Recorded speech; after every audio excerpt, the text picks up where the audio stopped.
Nous sommes le 27 octobre, et en cette journée automnale qui nous invite à l'humilité et à la vie intérieure, l'Église catholique honore la bienheureuse Emmeline Dièvre, une religieuse cistercienne du XIIe siècle, dont l'existence discrète fut un témoignage lumineux d'ascèse et de dévotion. Née vers 1115 à Yèvre, en Champagne, actuelle Haute-Marne, Emmeline grandit dans une région marquée par la réforme cistercienne, un mouvement spirituel lancé par saint Bernard de Clairvaux pour revenir à la pauvreté évangélique.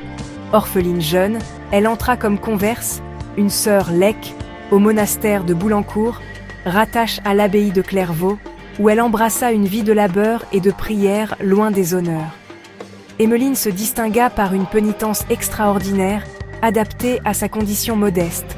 Elle ne mangeait que 3 fois par semaine, allait pieds nus et comme hiver, portait le cilice et passait ses journées à chanter des psaumes, priant sans relâche.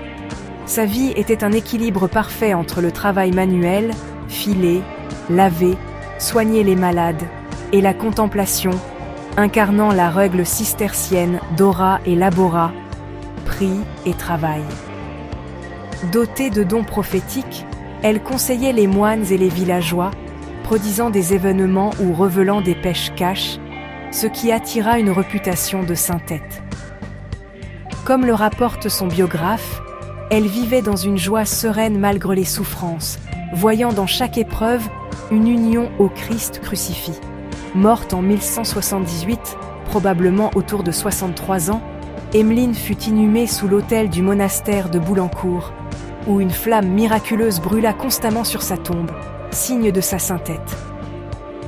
Béatifiée au XIIIe siècle par l'Église locale, elle reste une figure discrète, sans représentation artistique connue, un rappel que la saintette fleurit souvent dans l'ombre. Bienheureuse Emmeline est invoquée pour les pénitents et les contemplatifs, un modèle pour notre époque agitée. En ce 27 octobre, prions-la pour cultiver une vie de prière simple et fidèle, où l'ascèse devient joie.